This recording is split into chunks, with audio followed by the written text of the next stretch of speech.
Right then, United have just beaten Everton 4-0 at Old Trafford with some incredible football. 2 goals for Rashford, 2 goals for Zirkzee, 2 assists for Amad, 2 assists for Bruno Fernandes. Honestly, I'm almost at a loss for words for how complete a performance that was. Very happy with the clean sheet. Loads of talking points that I want to get into. Just sort of my immediate reaction to the game. My immediate thought is Amad Diallo, Jesus Christ, what a footballer. Like, him and Mazraoui, for me, all season have just been putting in fantastic performances, winning duels, really good decision-making with the ball, loads of ball retention. And for Amad, he's been creating chances for other people. Now, today he creates chances and they get finished, which hasn't really been the case with United all season. Is that because of the new manager? Realistically, probably not, right? There's probably a combination of things that are at play there. Timing, luck. It's Everton. Jared Branthwaite doing his best to make sure United never spend 90 million on him. Very happy with that. You know, Ashley Young being on the opposition, so they were essentially 10 men down. Like, you know, there was a lot of things at play there, but I don't want to take away from the objectively very good performances that we saw from United. And there's a few that I want to talk about. So in terms of Amad, the headline is going to be like, he gets 2 assists. He just had a phenomenal game, but when we actually look into the stats of his game, 11 duels won out of 14. Genuinely sensational. He created 2 big chances. Obviously, they were both scored. He didn't have a shot on target himself. 4 out of 4 with his dribbling attempts, which is absolutely sensational level of dribbling. Just the attitude, the desire, the way he picks the ball up and runs at people and commits people, is that low centre of gravity, close control. He's a phenomenal footballer. I saw Ben tweet during the game, he should be the first name on the team sheet for United, and alright, there's probably a couple of others that are joining him as well, and I think Delict is becoming one of those, but he absolutely is. He absolutely is, and even though I still want to see him tried as one of the number 10s played off that sort of striker because of how good his chance creation is. But right now, it bloody works with him and Mazraoui. Now, maybe Arsenal, when we look at Arsenal in the week, that we go, do you know what? We probably need to be a little bit more defensive. Now, I'll roll... Do you know, let me finish my point on this. Maybe we need to be a bit more defensive when it comes to someone like Arsenal, and maybe you see like a Mazraoui played right wing back with Amad tucked inside as one of the 10s, maybe. Do you know when we might want to go to more of a back 5 than a back 3? Do you know what I'm saying?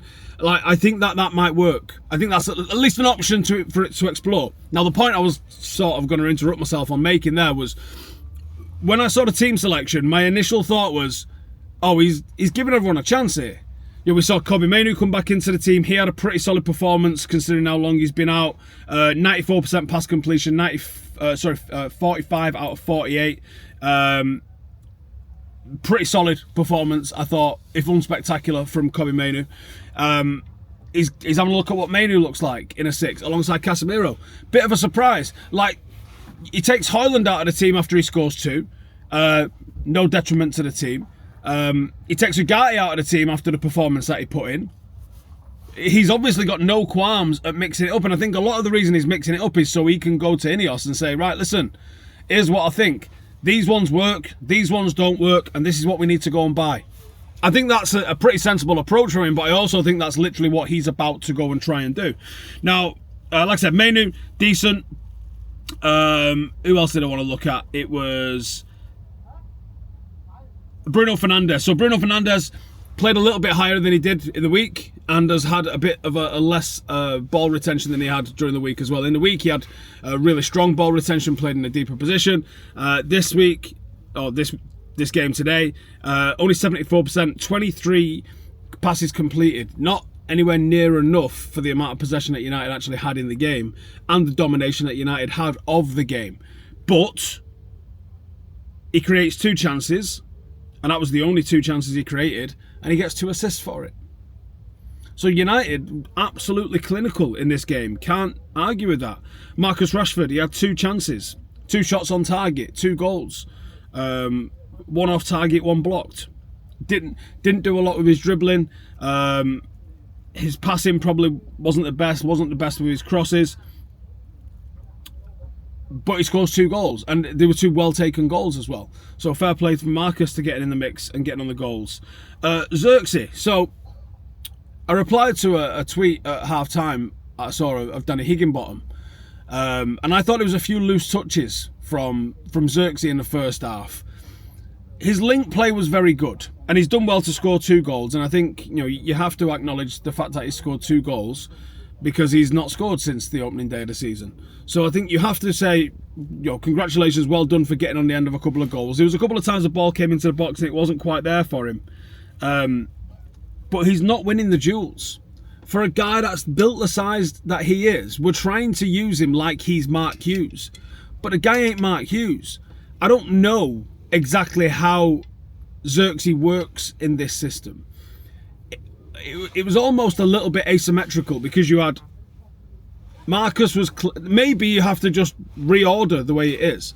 So the way we were set up, we had Marcus on the left, and actually that changed frequently. He was on the right as well.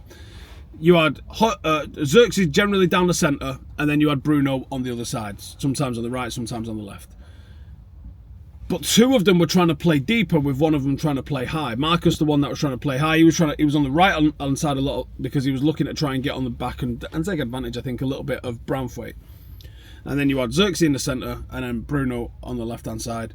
And it didn't feel like we had the focal point a little bit. Now maybe the idea is that it isn't symmetrical and it is asymmetrical because then we can rotate with an offset kind of focal point. Maybe that's what we're trying to do. But I think maybe if you bring Zirkzee and tell him he's a 10, because he's playing like a 10, he's not playing like the 9. That's the point I was trying to make there. And you could use Marcus or Højlund or somebody else as the focal point number 9. The bottom line is what I'm getting at anyway, is I don't think Zirkzee works as the 9. I absolutely think that there's potential for him playing as the 10 alongside Rashford or Højlund. I think that might work. But we've got options. We saw Mason Mount coming off the bench late on in the game. We saw Maguire coming on late on in the game to fulfil that sort of central delict kind of role that we're looking at. I think everybody's getting an opportunity to see what they can do. I thought might have been a little bit giddy to do that against Everton today, but the manager backed himself, backed the players, and was rewarded with a 4-0 clean sheet victory. I don't think you can do the same against Arsenal. I think Arsenal is going to be a very, very different game. And that was one thing that just reminded me, actually, because I did make a note of some of the stuff that I wanted to talk about. I've literally got Branthwaite shy as one of my notes. But the passes in between the lines. There was 4 or 5 times Everton played just perfectly flat, straight, vertical balls through our lines. And they ended up getting shots off or box penetrations. The amount of times that happened was fucking worrying, considering it was Everton that was doing it. Not a team known for fantastic movement in between the lines. Not a team known for someone that's got the ability to break those lines. Yet they did it with ease. Now the reason for that, I believe, is because we're still getting used to the system and the compactness of different things and the responsibilities and tracking of different runs. But you can't deny a better team, one that we're going to be playing on Wednesday, will punish us with that. So, back to the manager's selections. Maybe the Arsenal game is one where you trust your gut on the ones that you think you can trust, and maybe we don't give chances out willy-nilly in that game. Because if we can go and put a score... Look, you're not going to get too carried away after beating Everton because they're shite. You can get carried away if you beat Arsenal. Or you're allowed at least to get a little bit more carried away if you beat Arsenal. But that's going to be a very, very tough game. And right now I don't have the confidence that United can go there and get anything out of that game. But if we do, we might have to start chatting some shit. Anyway, enjoy that, because I did. Back with 5 things and a player ratings tomorrow, and there's going to be some interesting ones in the player ratings when we get into the weeds of it. But cheers for tuning in as always. Make sure to subscribe, and I'll see you lot in the next one. Laters.